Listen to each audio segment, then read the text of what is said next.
오늘 함께 나누실 하나님 말씀은 사도행전 26장 13절에서 23절까지입니다. 사도행전 26장 13절에서 23절. 저와 여러분이 한 절씩 교대로 읽으시겠습니다. 왕이여, 정오가 되어 길에서 보니 하늘로부터 해보다 더 밝은 빛이 나와 내 동행들을 둘러 비추는지라. 우리가 다 땅에 엎드러짐에 내가 소리를 들으니 히브리 말로 이르되 사울아 사울아 내가 어찌하여 나를 박해하느냐. 가시체를 뒷발질하기가 내게 고생이니라. 내가 대답하되 주님 누구시니까? 주께서 이르시되 나는 내가 박해하는 예수라. 일어나 너의 발로 서라. 내가 내게 나타난 것은 곧 내가 나를 본 일과 장차 내가 내게 나타날 일을 너로 종과 증인을 삼으려 함이니 이스라엘과 이방인들에게서 내가 너를 구원하여 그들에게 보내어 군운을 뜨게 하여 어둠에서 빛으로 사탄의 권세에서 하나님께로 돌아오게 하고 죄사함과 나를 믿어 거룩하게 된 무리 가운데서 기업을 얻게 하리라 하더이다.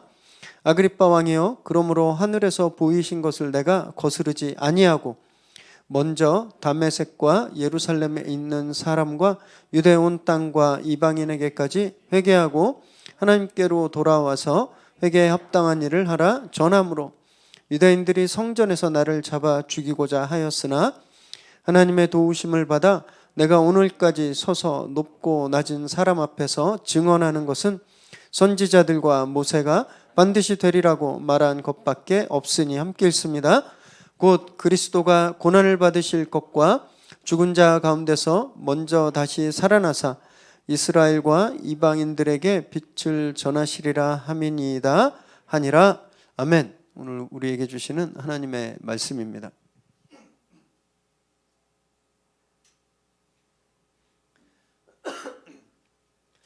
(2000년대) 초반에 세계 경매 시장의 양대 산맥이라고 그 중에 하나라고 하는 영국 소도비 경매장에서 세계 경매라는 그런 거창한 이름이 붙은 경매가 있었습니다. 프랑스의 정말 유명한 패션 디자이너인데요, 입생 로랑 아시죠? 입생 로랑. 이분이 돌아가시고 나서 그분이 평소에 살아 있을 때 사용했던 물품들, 그러니까 유품들이 경매에 나온 거예요. 여기서 그분이 평소에 앉았던 의자가 판매되었는데 얼마에 낙찰됐는지 아세요? 무려 424억에 낙찰됐습니다. 의자 하나가. 다이아몬드가 박히고 이런 거 아니에요. 그냥 의자였습니다. 그분 테이블에 놓였던 전등의 갓 있죠. 전등 씌워놓는 갓. 이거 얼마에 팔렸는지 아세요? 1억 5천입니다. 당시 신문에 이게 굉장히 큰 화제가 돼가지고요. 왜 사람들이 유명인들의 소장품에 열광하는가에 대해서 막 기사를 막 쏟아낼 정도였어요. 그냥 의자잖아요. 지금 여러분들 앉아 계신 그런 의자입니다. 혹시 몰라요. 나중에 여기 이형주 선생님이 앉으셨던 의자다. 막 이래서 막 귀한 가격에 팔릴지도 모르겠는데 그냥 의자예요. 그리고 그냥 테이블에 전등 씌워놓은 그냥 가실 뿐인데 왜 사람들이 이렇게 어마어마한 금액을 주고 이것을 사려 했을까요? 그 이유는 단 한 가지 때문인데 이게 그냥 의자가 아니고 그냥 전등 갓이 아니라 유명한 누군가의 의자였기 때문에 유명한 누군가 사용했던 전등 갓이었기 때문입니다. 그래서 그것 때문에 천문학적인 돈을 지불한 거예요. 물건에 돈을 지불한 게 아닙니다. 물건은 몇 불 안 해요. 몇십 불 안 해요. 그 물건에 돈을 지불한 것이 아니라 그 물건을 사용했던 사람의 가치에 돈을 지불한 거죠. 도널드 트럼프 미국 전 대통령이 있을 때는요, 그가 소유했던 호텔, 골프장, 그 개발 회사 주식이 늘 상종가에 있었습니다. 퇴임하자마자 주가가 곤두박질 쳐서 제가 정확한 액수는 기억이 안 나는데 진짜 수천억 정도 주가가 하락했다 그래요. 툭 떨어졌어요. 똑같은 주식이에요. 똑같이. 그런데 대통령이 소유했을 때와 퇴임 후에 일반 시민이 소유했을 때가 이 가치 차이가 큰 겁니다. 그래서 우리는 이렇게 말할 수 있죠. 어떤 물건이나 물체가 가지고 있는 가치는 그 자체가 가지고 있는 가치도 있지만 그 위에 덮여 있는 그런 가치가 있다라는 거예요. 실제 그 의자나 뭐 주식 가지고 있는 가치는 뭐 100만 원짜리라면 거기에 더해지는 가치가 있다라는 겁니다. 누구의 소유냐에 따라서. 여러분, 이건 사람도 마찬가지예요. 트럼프 대통령 얘기해 보겠는데요. 트럼프 대통령이 대통령 재임했을 때 그가 현직에 있었을 때 가지고 있었던 가치와 퇴임하고 나서의 가치는 천지 차이죠. 그가 대통령 신분으로 한국에 한번 방문한 적이 있었잖아요. 온 세계가 집중했습니다. 온 세계 뉴스와 신문들이 그 사건을 보도하고 막 촬영하고 막 그랬어요. 근데 만약에 올해 여름쯤 그분이 개인 자격으로 한국에 관광 온다면 그 정도의 화제를 만들어낼 수 있을까요? 없죠. 그가 백악관 소속인지 아닌지 가치가 달라지는 겁니다. 똑같은 사람임에도 불구하고. 그럼 이제 우리를 한번 생각해 보면 좋겠어요. 나는 어떤 가치가 있는가? 나는, 여러분들이 지금 보고 계신 김용식 목사는요, 그렇게 가치가 높지 않습니다. 작은 개척교회 목사잖아요. 뭐 신문에도 잘 안 나옵니다. 뉴스에도 안 나와요. 가진 재산도 거의 없습니다. 그냥 그게 인간 김용정의 가치예요. 제 가치. 그런데 말씀드렸듯이 나에게 진짜 가치를 부여하는 그 소유권, 나를 소유한 분의 가치를 놓고 따져보면 가격을 매길 수가 없는 거죠. 왜냐하면 저는요, 온 우주의 주인이시고 이 세계를 창조하신 분이 저를 가지고 계시거든요. 저는 그분의 소유예요. 그분의 가치는 계산할 수가 없죠. 하나님의 가치를 누가 계산합니까?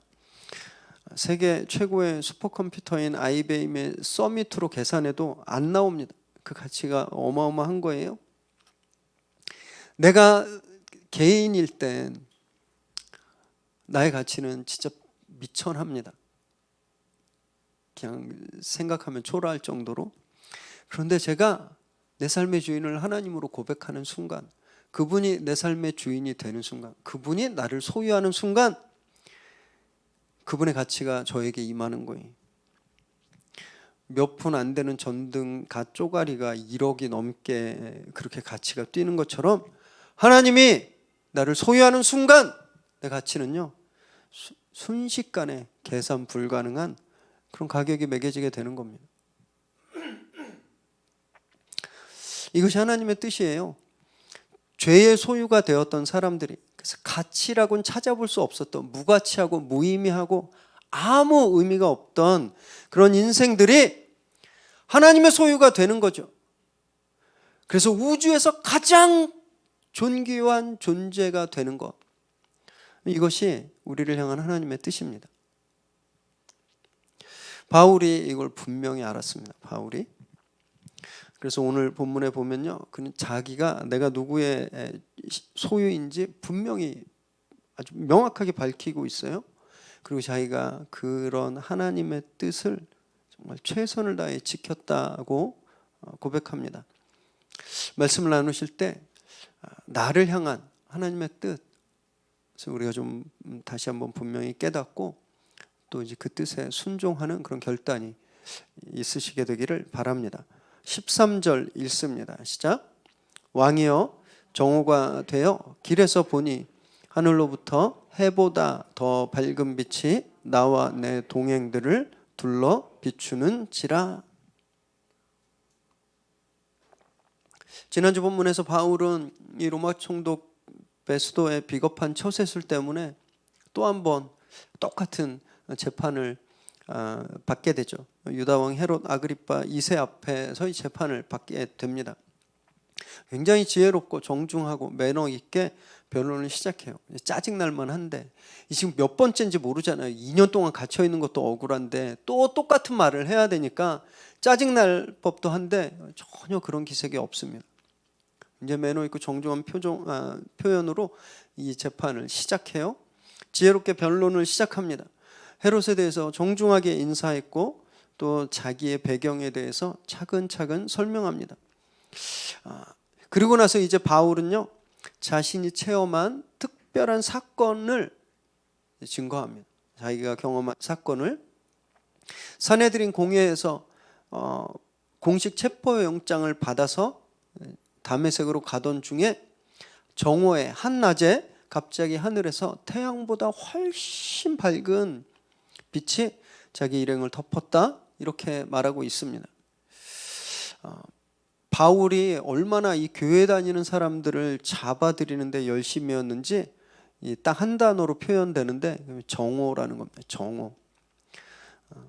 사람들이 돌아다니지 않는 시간이었어요. 뭐 저희도 요즘 뭐 정오가 되면 식사하시느라고 뭐 이렇게 일도 멈추시고 그러지만 이 당시에 이 정오는요 거의 잠자는 시간이었습니다. 너무너무 햇빛이 뜨거웠기 때문에 밖에 돌아다니기 힘들었어요.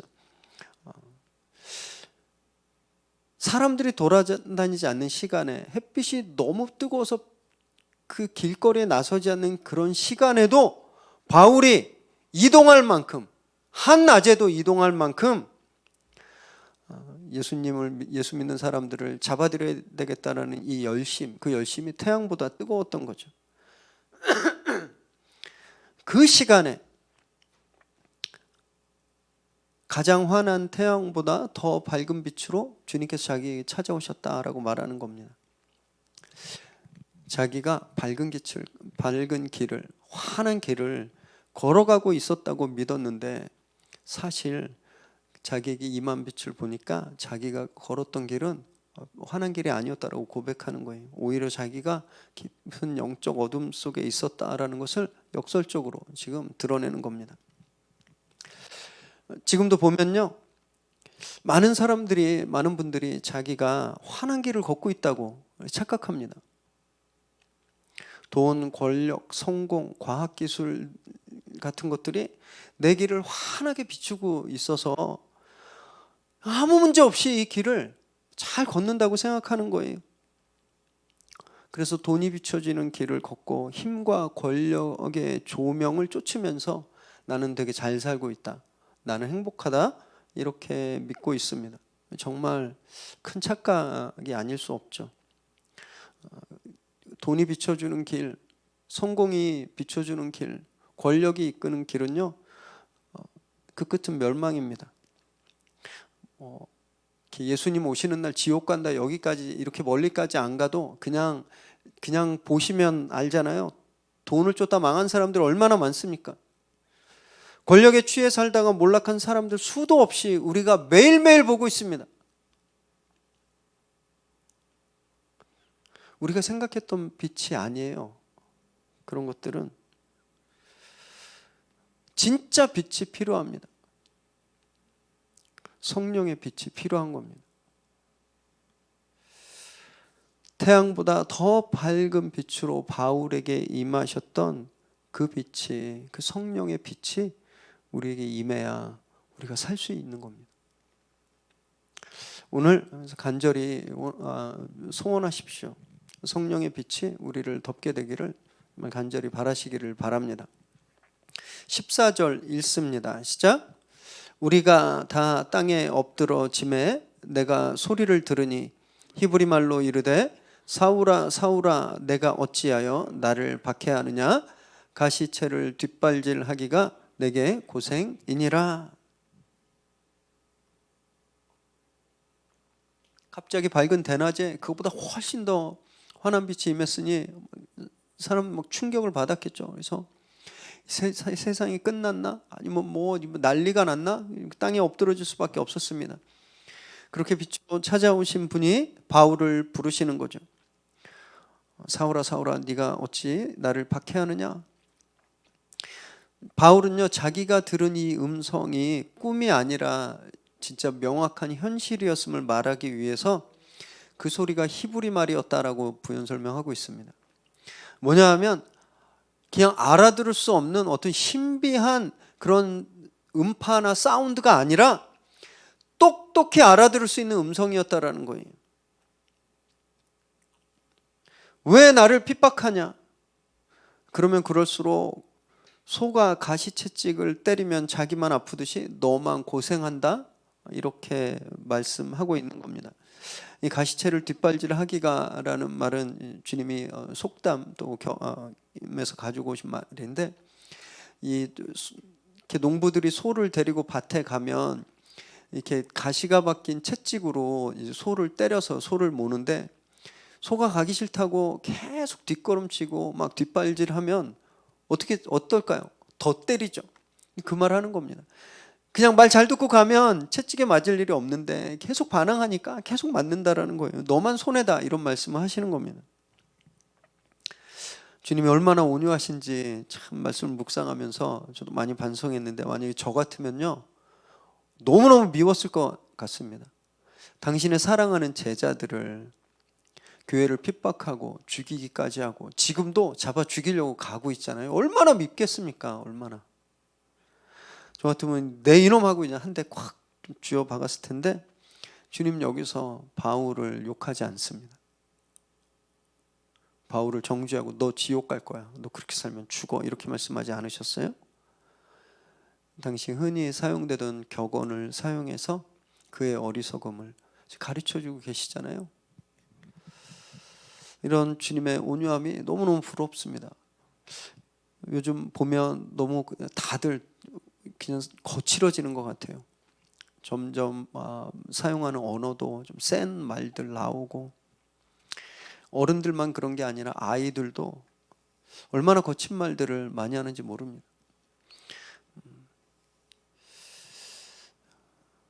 믿는 우리들만이라도 예수님의 온유함을 좀 닮아서 진짜 나 이거 원수 같은 사람이라도 온유한 말로, 타이르는 말로 가르치면 얼마나 좋을까요? 교회도 너무너무 언어가, 말이 너무 세진 것 같아요. 정말 유튜브에 떠돌아다니는 그런 영상들 보면 이게 예수 믿는 주로 목사님들이에요. 선교사님들 십자가 크게 걸어놓고 유튜브 방송하는 걸 보면 이 목사가 이런 단어를 써도 되나 싶을 정도로 너무 거친 말들이 많습니다. 물론 이해는 돼요. 그렇게 자극적이고 거칠어야 구독자가 늘고 그래야 유튜브에서 받는 돈도 늘어나니까 그건 좀 이해가 되지만, 저는 바람직하지 않다고 생각합니다. 주님 한 번도 거친 말로 누구를 가르쳐 본 적이 없으세요. 세상이 거칠어질수록 우리는 더 예수님 닮아서 온유하게 세상을 대하게 되길 정말 바랍니다. 바울은요 이때까지 그리스도인들을 박해하는 것, 이 일이 하나님께 대한 충성이다라는 것을 의심해 본 적이 없었습니다. 바울이 사람 때리는 게 너무 좋아서, 또는 사람을 죽이니까 막 쾌감을 느껴서 지금 막 이러는 거 아니에요. 바울은 진짜 열심이었습니다. 열심. 이 열심은 충성과 같은 말이에요. 하나님께 진짜 올인하고 있는 거예요. 그래서 그 열심으로 그리스도인들을 박해했던 겁니다. 잘못됐다고 생각하지 않았어요.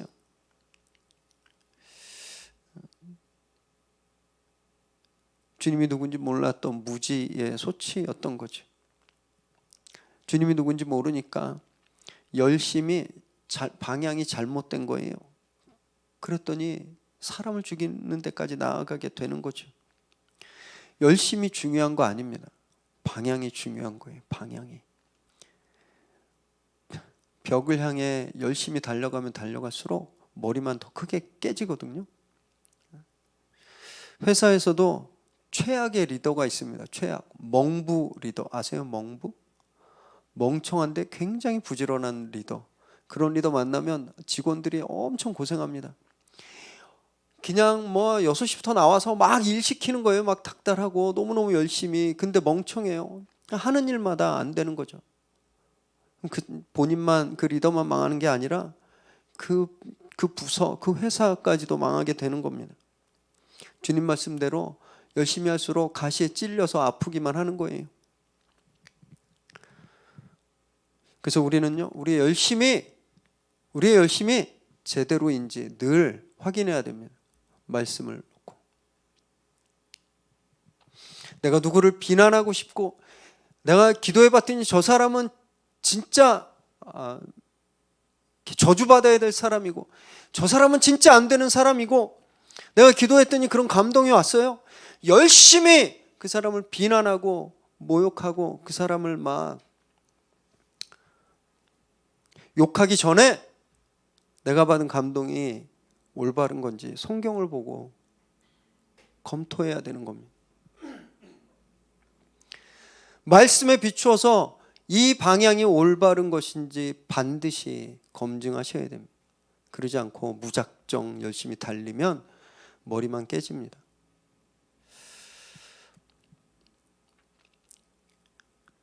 말씀에 비췄더니 내 생각이 틀렸어요? 그러면 고집 부리지 말고 빨리 버려야 됩니다.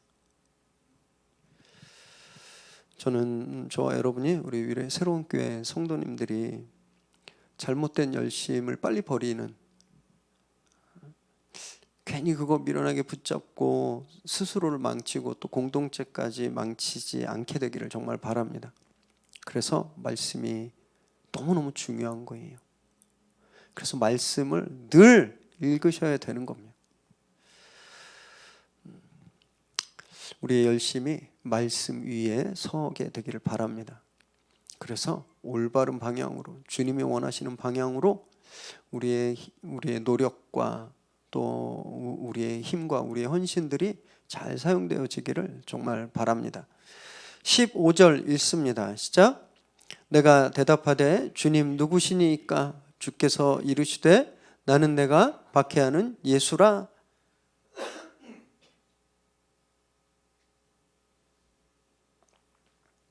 바울이 너무 놀라서 그 음성에게 묻습니다. 주님 누구십니까? 여기서 주님은 우리가 고백하는 예수님, 나의 주님이 아니라 그냥 너무 두려우니까 두려우면서 그냥 나온 말이에요. 또 초월적인 존재에게 하는 말입니다. 그러자 그 음성이 놀랍게 대답하죠. 나는 네가 박해하는 예수다라고 말합니다. 좀 충격이죠. 바울은 예수님을 핍박한 적이 없습니다. 예수님 살아 계셨을 때, 예수님이 3년 동안 공생애 하실 때 바울이 와서 예수님 때리고 막 이렇게 한 적 없어요. 그 기록이 없습니다. 그런데 주님은요, 분명하게 말씀하셨죠. 네가 나를 핍박했다고 말씀하셨습니다. 여기서 우리가 깨달을 수 있는 굉장히 중요한 사실이 하나 있는데, 주님이 교회를 당신과 하나라고 말씀하셨다라는 겁니다. 교회와 주님은 하나라는 거예요. 떨어질 수 없다라는 거예요. 골로새서 1장 18절 말씀 우리 함께 읽습니다. 시작. 그는 몸인 교회의 머리이시라. 그가 근본이시요 죽은 자들 가운데서 먼저 나신 이시니 이는 친히 만물의 으뜸이 되려 하심이요.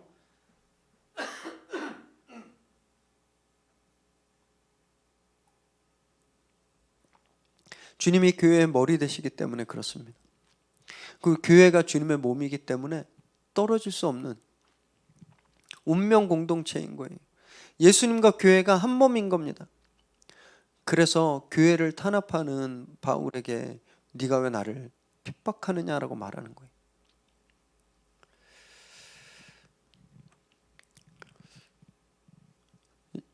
저는 여기서요, 교회에 대한 소망을 발견했습니다. 지금 세상은요, 뭐라고 얘기하냐면 교회 끝났다라고 말해요.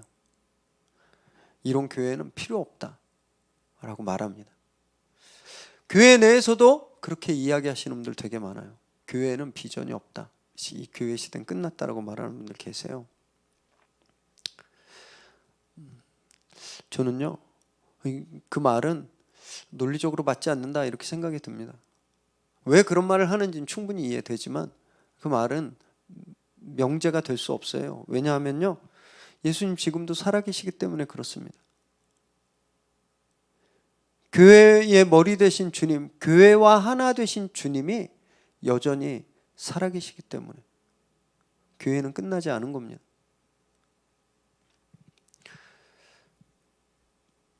고쳐야 될 부분만 있는 거죠.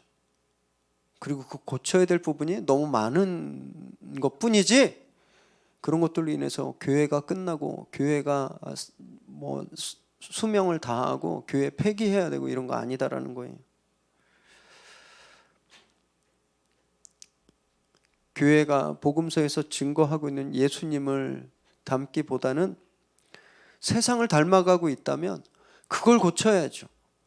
그걸 고쳐야죠. 복음서에서 예수님은 당신을 누구의 친구라고 말씀하셨냐면 고아와 과부와 가난한 자와 죄인의 친구라고 말씀하셨거든요. 근데 이 교회를 보니까, 나를 보니까 나는 그런 사람들과 친구하고 싶지가 않은 거예요. 나는 가진 자와 힘 있는 사람, 높이 있는 사람과 친구하고 싶어져요. 그걸 고치면 되는 거죠. 그래서 예수님의 모습을 회복해야 되는 겁니다.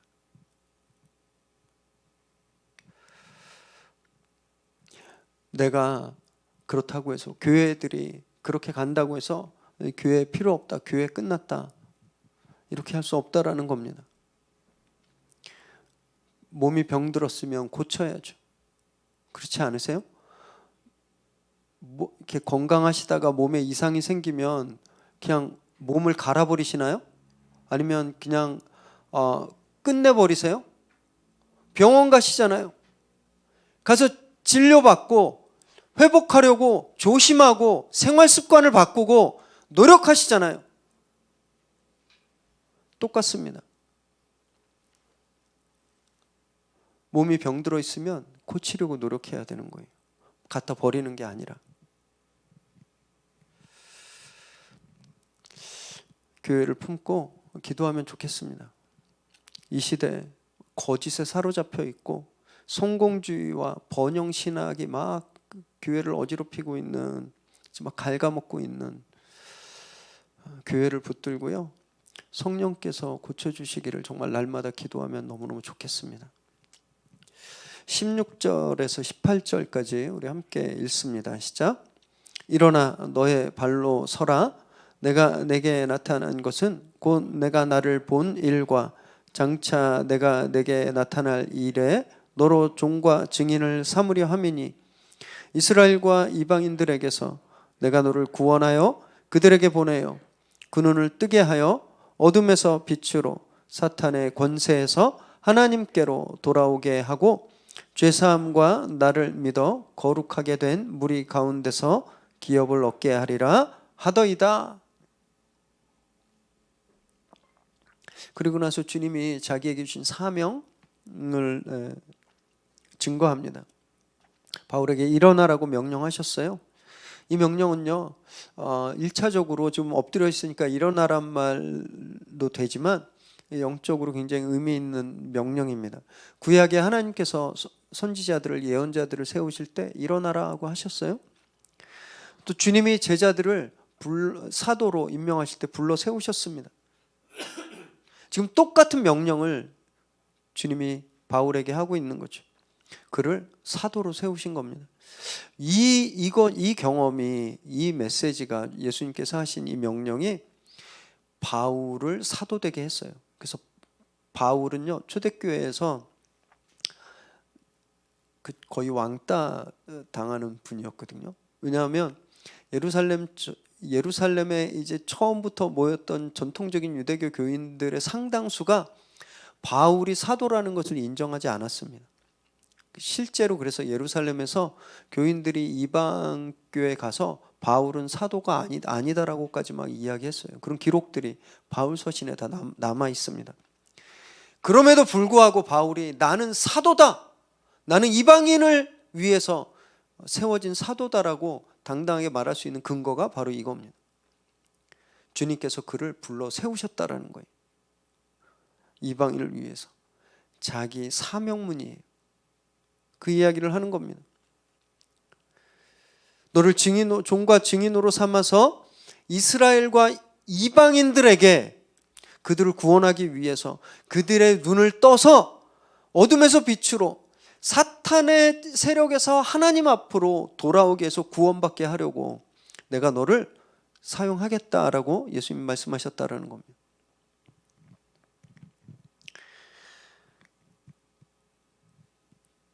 주님이 바울을 자기 소유 삼아 주셨어요. 이 순간 바울의 가치가 완전히 바뀌게 되는 겁니다. 이 이전에는요, 율법의 종이었습니다. 율법의 증인이었어요. 그때 그의 가치는요, 그냥 사람 잡아가고 때리는 그런 무례배 수준의 가치였습니다. 그거 가지고 있는 가치는. 그런데 지금 주님의 소유가 된 순간 세상을 품고 세상을 변화시키는 사도로 수직 상승한 거예요. 그래프를 보면 마다가 확 올라가는 거 있잖아요. 지금 이렇게 확 올라간 겁니다. 그 후로 바울은요, 자기 자신의 가치에 맞는 삶을 최선을 다해서 살았습니다. 율법을 따라 살기를 멈추고 이제 하나님의 뜻을 따라 살았죠. 목숨이 위협당해도, 매를 맞고 모욕당해도, 또 여러 차례 몇 번이고 같은 혐의로 재판을 받아도 오직 하나님의 뜻만 전했어요. 복음만 전하고 그것이 자기 삶의 가치임을 최선을 다해서 증거하죠.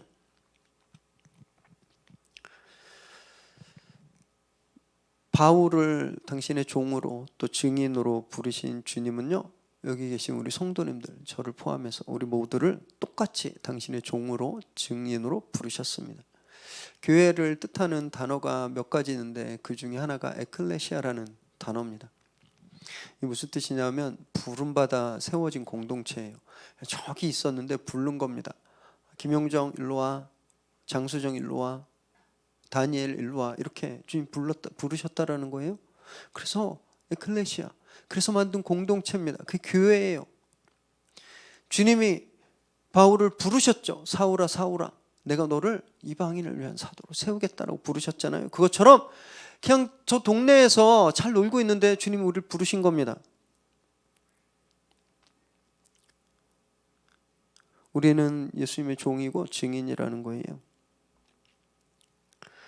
종에게 필요한 건 뭘까요? 순종이죠.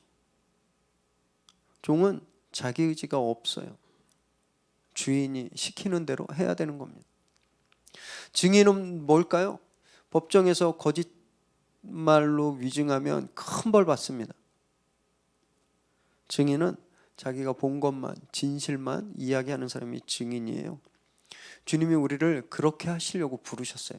당신 말씀에 순종하고 당신 뜻에 순종하게 하기 위해서, 그리고 우리가 경험한 예수님, 우리가 배운 예수님을 예수님이 나에게 어떤 일을 행하셨는지 우리가 그걸 있는 그대로, 사실 그대로 세상에 증거하기 위해서, 진실을 증거하기 위해서 우리를 부르신 겁니다.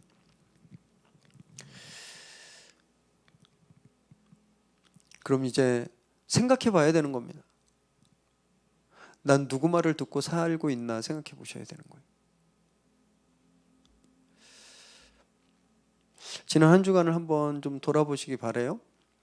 여러분, 우리가 누구 말을 좀 많이 들었나요? 저는 굉장히 착한 남편이기 때문에 아내 말 물론 되게 많이 들었지만, 우리 자녀들은 또 엄마 아빠 말도 많이 들었지만, 정말 우리가 지난 한 주간 우리가 묵상하고 우리가 늘 품고 있는 예수님의 말씀에 우리가 정말 순종하는 삶을 살았는지 한번 좀 생각해 보시기 바랍니다. 용서하고 사랑하고 겸손하고 참고 온유하고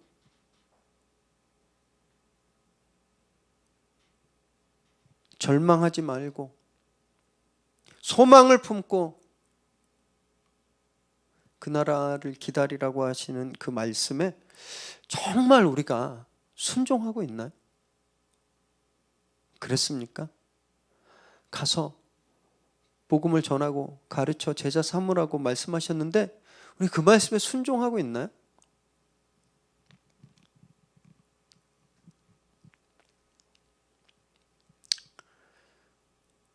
누구를 증거하셨나요?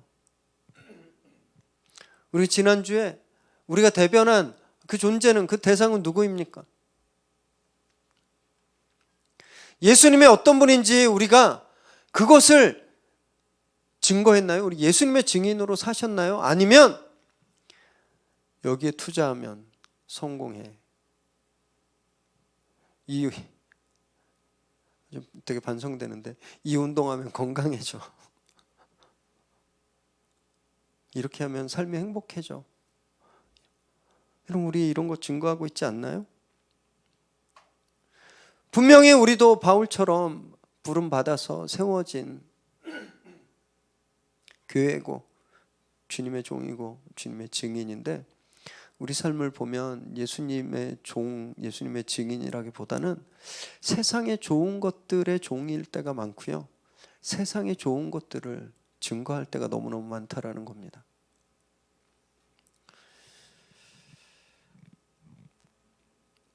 오늘 저와 여러분이 좀 결단하시면 좋겠습니다. 내가 이제 진짜 예수님의 종으로 살겠다고, 내가 예수님의 증인으로 주님을 증거하며 살겠다고 결단하시기 바랍니다. 그래서 우리를 부르신 분에게 순종하고 또 그분을 증거하는 저와 여러분 되시기를 정말 바랍니다. 19절에서 21절 읽습니다. 시작. 아그리빠 왕이여, 그러므로 하늘에서 보이신 것을 내가 거스르지 아니하고 먼저 다메섹과 예루살렘에 있는 사람과 유대 온 땅과 이방인에게까지 회개하고 하나님께로 돌아와서 회개에 합당한 일을 하라 전함으로 유대인들이 성전에서 나를 잡아 죽이고자 하였으나, 바울이 결론적으로 이렇게 얘기하는 거예요. 나는 하늘의 뜻을 거스르지 않았다라는 거예요. 나를 당신의 종으로, 증인으로 불러주시고 세상에 나가서 그것을 증거하라고 하셨던 그 하늘의 뜻, 자기는 그 하늘의 뜻을 거스르지 않았는데, 그래서 다메섹으로, 이방 땅으로 열심히 가서 그들에게 회개를 전하고 회개에 합당한 일을, 열매를 맺으라고 하고 예수 그리스도를 믿으라고 하늘의 뜻을 거스르지 않았을 뿐인데 유대인들이 성전에서 나를 잡아 죽이려고 했습니다. 이것이 이 사건의 진실입니다라고 말하고 있는 겁니다.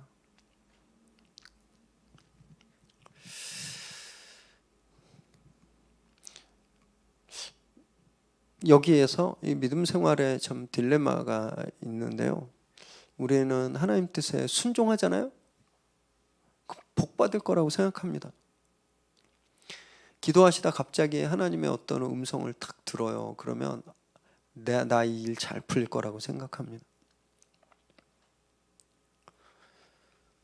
말씀 많이 보고 예배 열심히 드리고 사역 열심히 하고 순종하면 하나님이 나에게 복 주셔서 문제들 없어질 거라고 생각해요.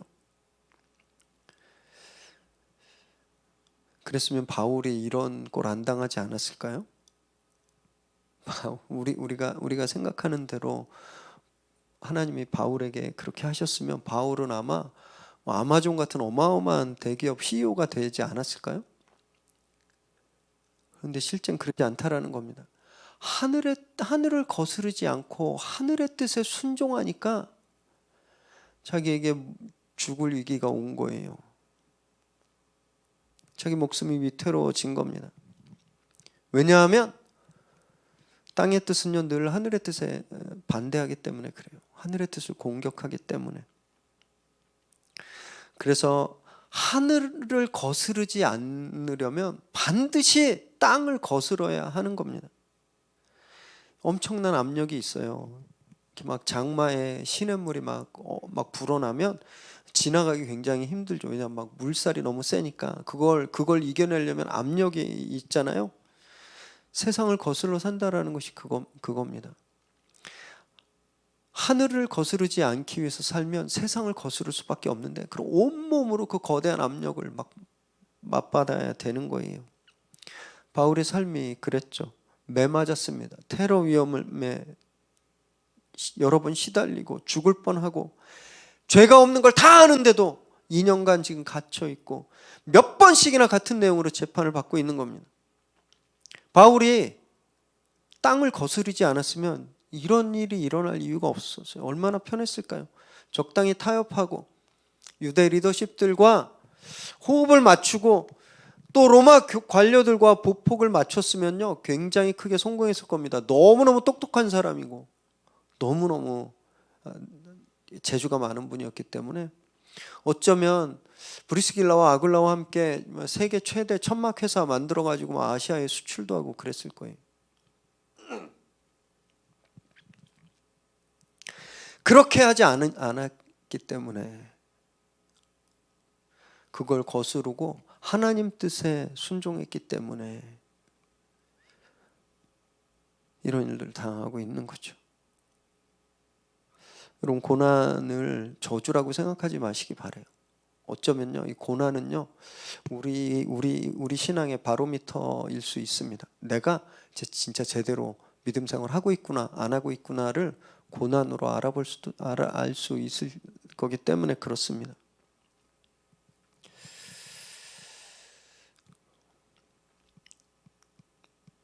교회 안에 이런 분들 정말 많은 것 같아요. 여전히 세상을 거스르지 않고 살면서 자기 신앙생활 되게 잘하고 있다고 생각하는 거예요. 교회에 와서 예배 드리고 뭐 성경 공부도 진짜 열심히 하고 막 헌신하지만 어떻게 하면 세상에서 더 내가 성공할 수 있을까? 어떻게 하면 내 재산을 더 늘릴 수 있을까? 어떻게 하면 내가 더 높은 자리 기득권에 가까이 갈 수 있을까? 그런 욕망이 펄펄 살아있고 그것을 위해 노력하는 분들 정말 많습니다. 세상을 거슬러 사는 것이 아니라 오히려 말씀을 거슬러 살면서 자기는 굉장히 모범적으로 신앙생활 잘하고 있다고 생각하는 거죠.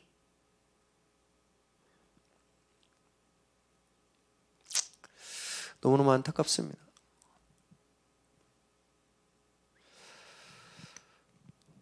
저와 여러분은 진짜 하늘을 거스르지 않는 그런 믿음 생활을 하게 되길 바랍니다. 그게 우리의 가치입니다. 우리가 가지고 있는 가치.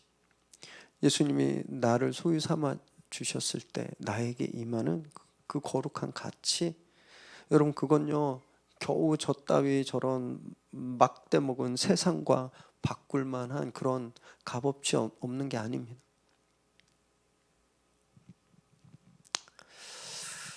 하늘에 순종하는 그런 삶을 사시기를 정말 바랍니다. 그래서 예수님의 종, 예수님의 증인으로 당당히 세상을 거스르는 저와 여러분 되시기를 주님의 이름으로 축원합니다.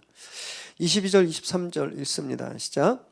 하나님의 도우심을 받아 내가 오늘까지 서서 높고 낮은 사람 앞에서 증언하는 것은 선지자들과 모세가 반드시 되리라고 말한 것밖에 없으니 곧 그리스도가 고난을 받으실 것과 죽은 자 가운데서 먼저 다시 살아나사 이스라엘과 이방인들에게 빛을 전하시리라 함이니이다 하니라.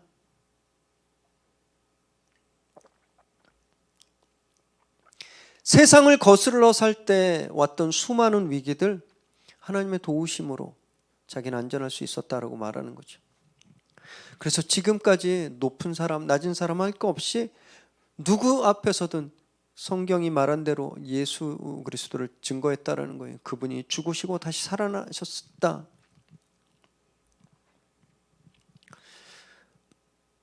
이것이 자기 삶이었다라고 말하고 변증을 마칩니다. 지금까지 우리 여러 차례 바울의 이 설교, 바울의 변증을 보았는데요. 똑같이 아주 군더더기가 하나 없죠. 아주 담백합니다. 그냥 복음 그것만 전하고 있는 거예요. 자기 목숨을 구하기 위해서 비굴하게 사정하지도 않았습니다. 아주 한 번만 봐주세요. 한 번 봐주세요. 억울해요. 이렇게 감정 표현도 하지 않았어요. 왜냐하면 하나님 도우심이 자기에게 있다는 걸 그냥 믿으니까 그럴 필요가 없는 겁니다. 그러니까 불필요한 말들을 할 필요가 없는 거예요. 지금 자기 앞에 자기를 재판하는 총리가 있고 왕이 있지만 하나도 두렵지 않은 겁니다. 하나님의 도우심이 자기와 함께 있다는 것을 믿기 때문에 그들보다 훨씬 크신 분이 자기와 함께하고 있다는 것을 믿으니까 다른 구차한 말들이 필요가 없는 거예요. 자기 가치를 아는 사람은요 절대 비굴하지 않습니다. 자기가 얼마나 소중한 존재고 내가 얼마나 가치가 있는지 알면요 비겁하지 않습니다. 그냥 어느 순간이나 아주 담백하고 심플한 거죠.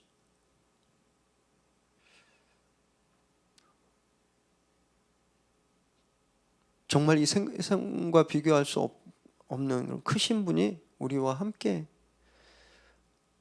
하시는 걸 모르면 그럼 비굴해지고 비겁해지는 겁니다. 사랑하는 여러분, 정말 매 순간 누가 우리와 함께 하시는지 분명히 좀 깨달아 알게 되시길 바랍니다.